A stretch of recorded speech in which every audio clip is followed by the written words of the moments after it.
In 1998, a woman married me in a courthouse in Tulsa, Oklahoma. In a blue dress she bought at a J.C. Penney for $34. 10 years later, the same woman sat across from me at the same kitchen table where we used to eat breakfast together and held up a yellow legal pad with 2 pages of dates written on it, front and back, in handwriting so neat it looked like she had practiced. Every date was a day I was not home. Every date was a birthday or a school play or a doctor visit or an ordinary Tuesday that she handled alone. She did not scream. She did not throw anything. She held up the list. And the list was the most honest thing anyone has ever handed me. More honest than a dispatch sheet. More honest than a way station printout. More honest than the recruiter who told me this job was freedom. That list was the invoice for every day I chose the road over the room she was sitting in. And I'm going to tell you tonight what it said. Not literally.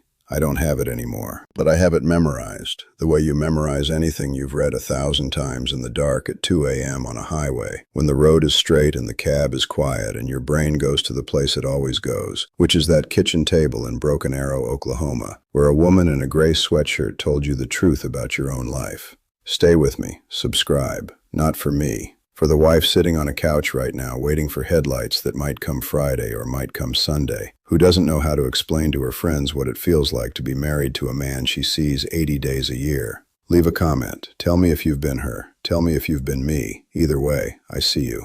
I met Karen in 1996 at a bowling alley in Broken Arrow called Broken Arrow Lanes, which is the kind of name a place gets when creativity is not the priority. I was 23. She was 22. I was there with 2 guys from the brake parts warehouse where I loaded pallets for $11.75 an hour. She was there with her sister and a friend whose name I never learned. She was wearing a white t-shirt and jeans, and she had her hair pulled back with one of those claw clips that women used in the 90s, the kind that looked like it was designed to hold together a broken tailgate. I am not a man who talks to women in public. I was not then, and I am not now. But Karen dropped a bowling ball on her foot during her second frame, and she said a word that I will not repeat on this channel, but that made me laugh from 3 lanes over. And she looked at me and she said, "You think that's funny?" And I said, "I think you just broke your foot." And she said, "I think you should mind your own lane." And I laughed again, and she laughed, and that was it. That was the beginning of everything I would later lose. We dated for 2 years. I want to describe those 2 years because they matter. They matter because they are the version of Ray and Karen that the road had not touched yet. The original version, the one that still worked. I picked her up in a 1991 Ford Ranger with a tape deck that only played the left speaker. She thought that was funny. She would lean to the left side of the bench seat to hear the music better, which meant she was leaning toward me, which meant I never fixed the right speaker. We went to movies at the Dollar Theater in Tulsa. We ate at a Brahms on Friday nights because Brahms had a $4 burger basket and I was making $470 a week and she was making less at the dry cleaner where she worked the counter. We split a milkshake. Strawberry. Always strawberry. I did not even like strawberry, but she did, so I did. She told me on our 3rd date that she wanted 3 things in life: a house with a porch, a kid who knew both parents, and a man who came home at the same time every night so she could have dinner ready. She told me this sitting on the tailgate of my Ranger in the parking lot of the Dollar Theater after a movie I cannot remember, and she said it the way you say something you have thought about for a long time and are tired of keeping inside. She said, "My dad was a roofer and he was gone all summer every summer, and my mom set a plate for him every night, and he came home maybe 4 nights out of 7, and the plate just sat there on the other nights getting cold. I'm not going to be my mom, Ray. I need you to hear that." I heard it. I heard it the way a 23-year-old man hears something serious from a woman he is falling in love with, which is with his whole heart and none of his brain. I said, "I'm not going anywhere, Karen," and I meant it. And 3 years later, I was on I-44 outside Joplin, Missouri, listening to her give birth through a cell phone while a Walmart truck rattled my mirrors. We got married in 1998, the courthouse in Tulsa. No church because we could not afford a church. No reception because we could not afford a reception. Her sister was the witness. My buddy Dale from the warehouse was the other. Karen wore the blue J.C. Penney dress. I wore a button-down shirt I had ironed that morning on a towel on the kitchen floor because we did not own an ironing board. The judge read the vows. Karen cried. I did not cry because I was 25, and I thought not crying was the same as being strong. I was wrong about that, the way I was wrong about most things that year. We moved into the apartment in Broken Arrow. 2 bedrooms, 1 bathroom, hot water that lasted 9 minutes, a kitchen the size of a parking space with a counter made of a material that was trying to be granite but was not fooling anyone. Karen hung curtains she bought at Walmart, yellow ones with small white flowers. She put a plant on the windowsill above the sink, a spider plant. She named it Leonard. She talked to Leonard while she did dishes. I would come home from the warehouse and hear her through the front door having a full conversation with a plant about how her day went. And I would stand on the porch for a minute and listen because the sound of her voice talking about nothing important to something that could not answer was the most peaceful sound I had ever heard. That was the before. I need you to understand the before because the after does not make sense without it. The before was a woman who talked to a plant and bought $34 dresses and wanted a porch and a kid and a man who came home. The before was ordinary. The before was everything. Then I got my CDL. I have talked in other videos about the CDL and the first year and the 280 days gone. I am not going to repeat all of that. What I am going to tell you tonight is what those 280 days looked like from her side of the phone, because I have spent 27 years seeing this job from behind the wheel. And it took me losing Karen to understand that there was another windshield, and it was the kitchen window in Broken Arrow. And she had been staring through it for 10 years, waiting for headlights that came less and less often until they stopped coming at all. The first 6 months I was on the road, Karen called me every night, every single night. It did not matter if I was in a dead zone in West Virginia or parked at a rest area in Nebraska with 1 bar of signal. She found a way. She would call at 9 p.m. after she had done the dishes and watched her show and gotten ready for bed, and she would tell me about her day. The dry cleaner, the neighbor's dog that barked at 6 a.m., the grocery store that moved the bread aisle, the things that make up a life when the life is lived alone in a 2-bedroom apartment with yellow curtains and a spider plant named Leonard. I listened. In the beginning, I listened the way a man listens when he misses someone, with his whole body leaning into the phone, trying to crawl through the signal and sit on the couch next to her. I asked questions. I laughed at the right parts. I said, "I miss you," and meant it with every mile I had driven that day. By month 8, the calls were shorter, not because we loved each other less, because the content ran out. There are only so many ways to describe a day that is the same as yesterday to a man whose day is also the same as yesterday. She would say, "Nothing happened today, Ray," and I would say, "Same here." And we would sit in silence on the phone for 30 seconds, which is a long time when you are paying by the minute on a flip phone plan. And then one of us would say, "I love you," and we would hang up. The "I love you" became the whole call. It was the opening and the closing, and the only content in between. By year 2, Karen stopped calling every night. She called every other night, then every third night. I noticed, but I did not say anything because I was tired too. Driving 11 hours a day makes you a specific kind of tired that is not physical and not mental, but somewhere in between. A tired that lives in the part of your brain that is supposed to care about things outside the cab, and that part starts to shrink the way a muscle shrinks when you do not use it. When Bri was born in November of 1999, the calls came back. Karen needed me. Not emotionally, logistically. She needed to tell me about the pediatrician appointment and the formula brand and the diaper rash and the 2 a.m. feedings that she was doing alone in a rocking chair in the 2nd bedroom while I was asleep in a bunk in a Peterbilt somewhere between Memphis and Nashville.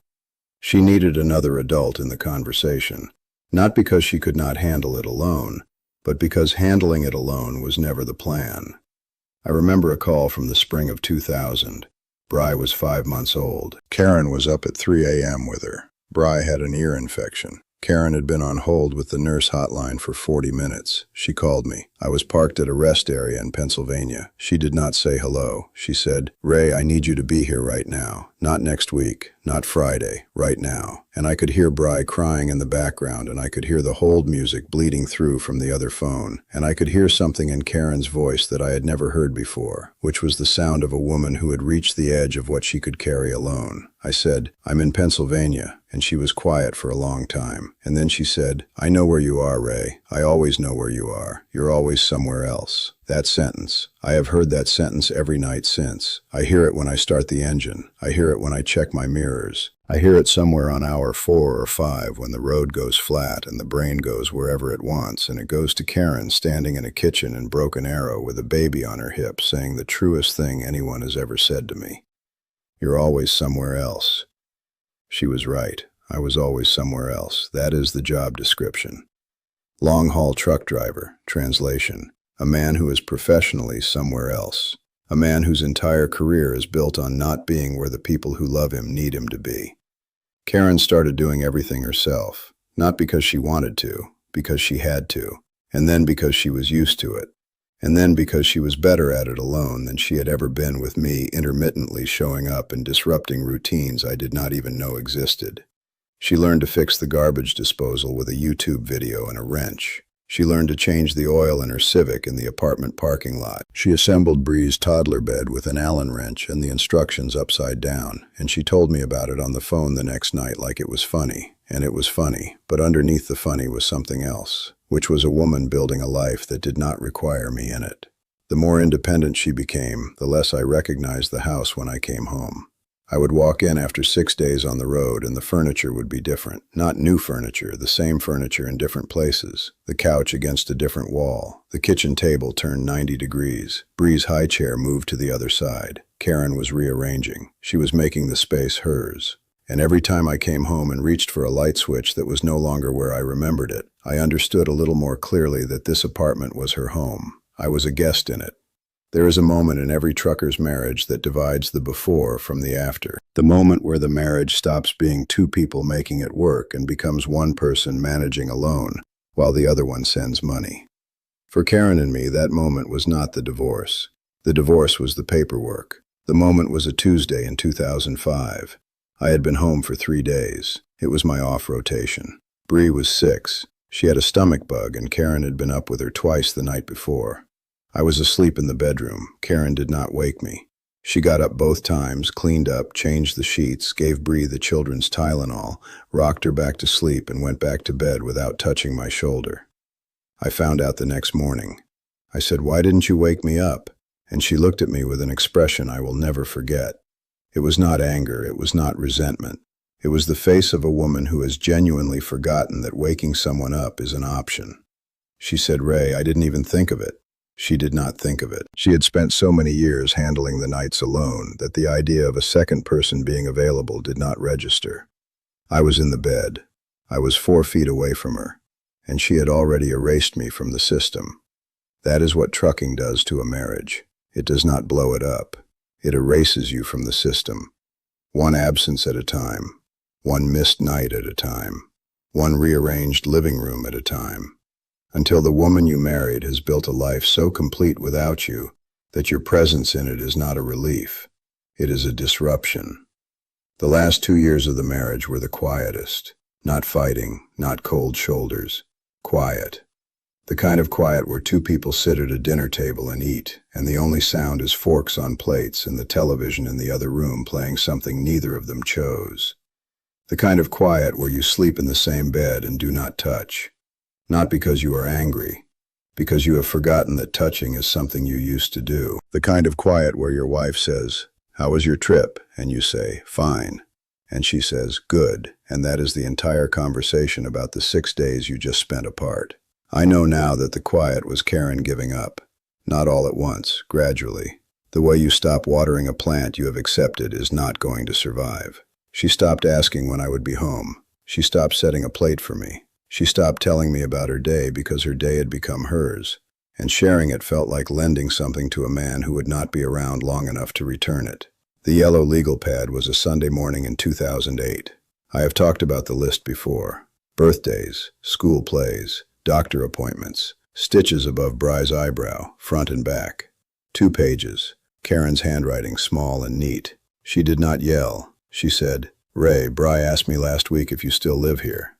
But there was something else that morning that I have never said in any video. After she put the legal pad down, after I sat there staring at it, after the silence had filled the kitchen like water filling a tub, she said something quiet, almost to herself. She said, "I used to talk to Leonard about you coming home. I stopped 3 years ago. I don't even remember stopping. Leonard. The spider plant on the windowsill. The one she used to talk to while doing dishes. The one I used to listen to through the front door because it was the most peaceful sound I had ever heard. She had stopped telling a plant about me. That was the moment I understood. Not the list, not Bree's question, the plant. The plant was where Karen kept the last version of us, the version where she still expected headlights in the driveway, and she had let it go so quietly that she did not even notice it leaving. The divorce was simple. She kept the apartment. I kept the truck. She kept the yellow curtains and the furniture and Bree's school schedule and the life she had built without me while I was building Miles.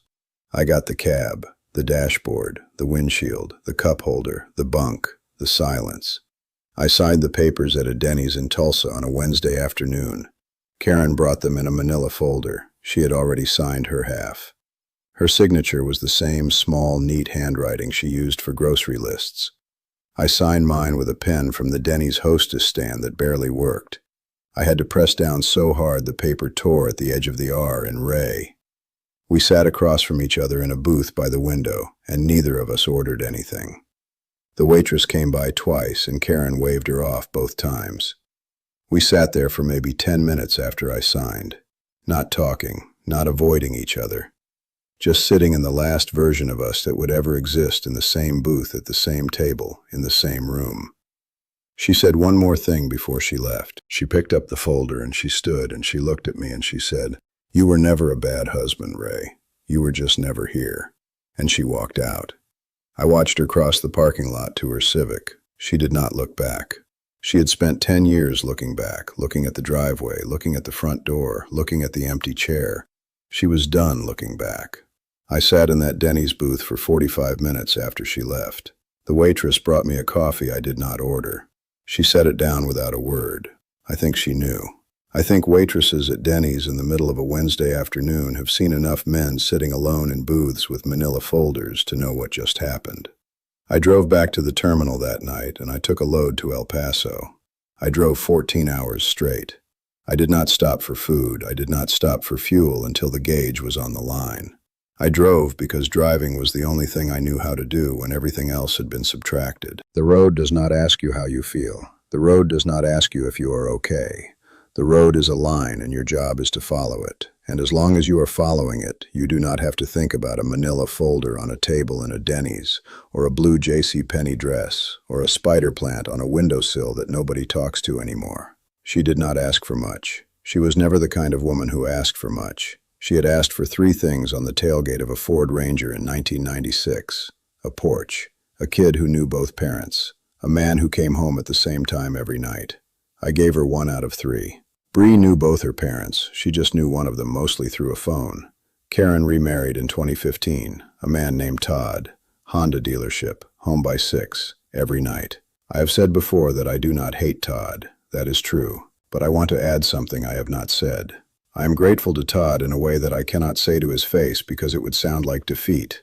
And maybe it is. Todd gave Karen the 3rd thing, the man who comes home. The headlights in the driveway at the same time every evening. The plate on the table that is never cold. He gave her what I promised on a courthouse step in 1998 in an iron shirt, and could not deliver from the cab of a Freightliner. If you are a trucker and your wife is still calling you every night, answer the phone. I know you are tired. I know hour 11 takes everything out of you, and the last thing you want to do is explain that the road was straight, and the sky was gray, and the stop had bad coffee. Call her anyway. Tell her about the bad coffee. Tell her about the sky. Tell her something, anything, because the silence is not empty. The silence is full. It is full of all the things you are not saying, and she is hearing every one of them. And if you are the wife, if you are sitting on a couch right now reading this while he is somewhere on I-40 or I-80 or I-10, I want you to know that he thinks about you more than he says. I know that because I thought about Karen every single day for 10 years, and I told her maybe 1/10 of it. Not because I did not feel it. Because the cab teaches you that feelings are interior things, private things, things you carry in the same place you carry the miles and the fatigue and the loneliness.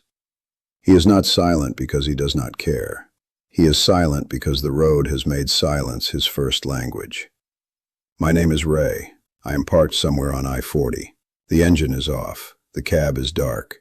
And there is a spider plant on a windowsill in an apartment in Broken Arrow that nobody talks to anymore. I should have fixed the right speaker.